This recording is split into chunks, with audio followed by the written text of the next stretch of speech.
A test project is the dumbest setup because you're setting yourself up for failure. If only, say, 1 out of 5 or 1 out of 6 actually hit, and that's for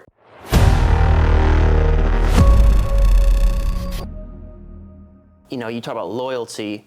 Because I got my start at Agora, which is how this whole thing started. You asked me, like, my career, my bio. I got my start there.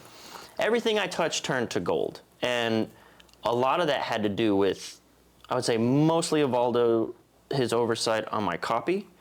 And then Joe basically just probably opening some doors and Evaldo opening some doors. But it is that fact of, I was like one of these, like, I had said I would never get another 9-to-5 job. I wanted to be a writer. I didn't know I wanted to be a copywriter. I didn't know what copywriting was. And that I got that opportunity that I keep coming back to Agora and writing projects at Agora and trying to find my way back. And there's a part of me that feels this sort of indebted reciprocity because I know there are places I could go. I know there are places, and this stings sometimes, because there are people in the middle now who weren't there, who are now like publishers. Like Joe's ascended in a way, right? And it's like, they maybe not have the same faith in me or belief in me, so I get like one shot. Like, hey, we got a front end we can't sell. This right here, Mark, this drives me nuts. I'm gonna complain. I show up, I'm like, hey, I'm Kyle, I used to work here. Can I work on some projects? Sure. Here's a front end. We couldn't sell if it came with fucking crack and heroin all over it. Sold it to drug addicts. We couldn't sell it. Do it. And I go, okay, I'll give it my best. It didn't. I didn't sell it. Let's try another project. Well, that first one didn't work out so good. So let's see how things pan out, or That's what they're saying. Yeah, there's sort of this, and then there's this conversation that I hear at all publishers, which is like, I show up, hey, I'm Kyle. In the case of Agora, I used to work here, or if it's another publisher, it's like, I used to work with so and so, or I trained your writers, and it's like, great. We've got. They always say this. It's crazy to me. We have our back end writers on lock. They're doing great, but we cannot get the front end working. So I get like one swing at their unsolvable problem, and then I always am like, if these are your best writers, why aren't they solving your unsolvable problem? Why is an outsider? Why are they doing the easiest kind of copy? Why? Yeah. So back-end copy. That's a personal gripe that I have. I think it's a legitimate gripe because I see it from the other side. When I hear from a publisher that they gave that person a chance and it didn't work out, I'm like, I'm going to fire that publisher, because the problem when you do that is if you don't know copy yourself, you're going to tend to do that. You have no idea. Somebody comes, they write a piece of copy, it doesn't work, and then you're like, okay, that person can't do the job. Well, to be a good publisher of information publishing, you have to be able to recognize good copy. And being a publisher, you can become a publisher through the marketing, through the editorial. There's a lot of ways to become a publisher at Agora and elsewhere. It doesn't mean that you know a good copy. If you recognize good copy, that somebody knows how to write copy, and I'm sure that's what happened with you and Evaldo and Joe, then you're going to stick with that person.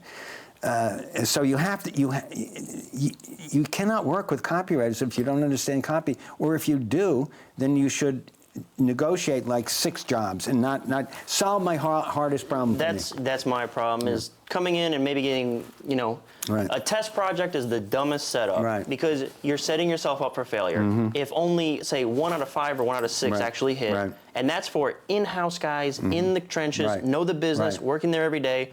I'm setting myself up for epic failure to be like, why don't we test it out, see how it goes? And then they're like, sure, we can't get this guy to sell. You said you're Kyle Milligan and you know all the stuff, so you sell them. And I've found myself in that position now, and I'm a slow learner. Like, I pick up the pattern after the third time. I'm like, damn it, it happened again, didn't it? And it's like, okay, I have to figure out a way to show up. But I also get it from the publisher side. They're paid on P&L. They, things have been rough the last few years. No, I don't excuse that. If you're a publisher, this is something that, I would like to these regardless of what business you're in. If you're running a business and you're doing direct response copy, and you're not really good at it, then you have to find a different way than just trying one person out one piece of copy. It doesn't work that way. You know, I would say the same thing for both people, the copywriter and the person that's hiring. Even if you're selling widgets, it doesn't matter. Is that you have to, and this is something I was saying the other day about when I was talking to our Japanese members about negotiating. You have to negotiate a relationship with them, not a not a transactional thing. It doesn't make sense because you know, as you say, front end copy. If you can write one winner out of 3 or 4, you're a superstar. So it doesn't make any sense for the publisher to do that. What they're doing is they're bumping up against somebody that can really help their business grow, like you, and then they're dismissing you because the one thing they gave you to do that nobody else has been given to do. So I think the advice for both sides of the coin would be develop a relationship, decide. You do 2 front ends, 1 back end. You've got to make a bigger commitment. And if you're not willing to make that commitment, then you shouldn't be hiring somebody to solve your problems. So, okay, so here's like a valuable conversation. Because if, say, we're talking to freelancers, copywriters, what have you, I'm sure they've been in my position. Right. I have no leverage. Right. They say, well, here's your first project, here's the results. It didn't bomb, it didn't have 0 sales, but they weren't happy. It didn't hit benchmarks. It's like, well, you're not gonna... Here's one other thing I'll slide in there, and again, this is just a personal gripe. I don't know.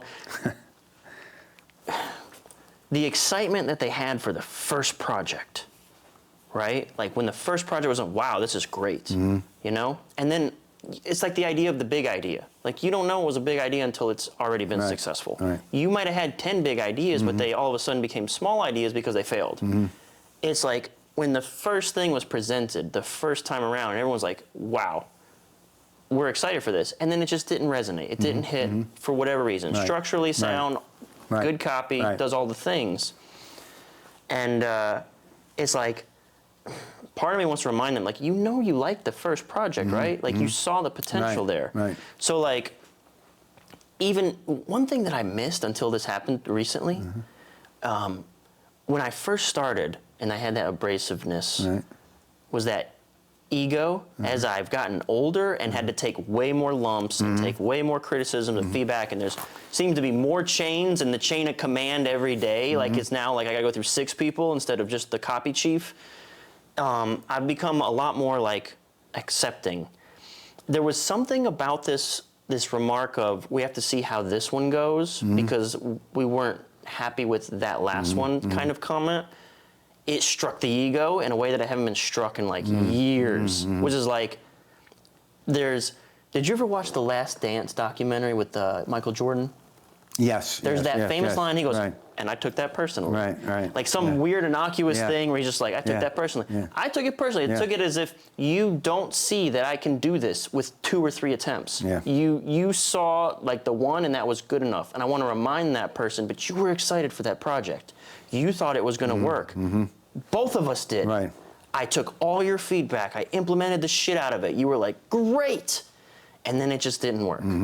But now I don't have any leverage in this relationship. Right now, I'm a cost instead of a profit source. So it's like, you know, what advice would you give me, and therefore everyone else who's ever been in this situation? How do I, because again, I don't want it to be combative. I don't want it to be like, I got leverage on you.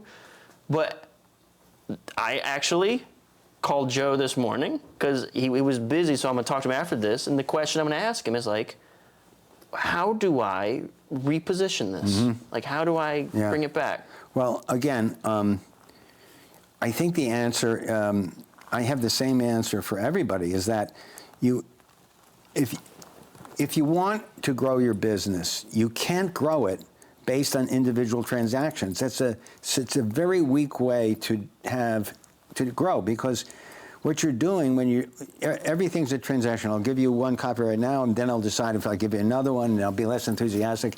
It's a losing train. You have to make, it's like having a family. You have to make a commitment, and it has to last. And both people have to understand that.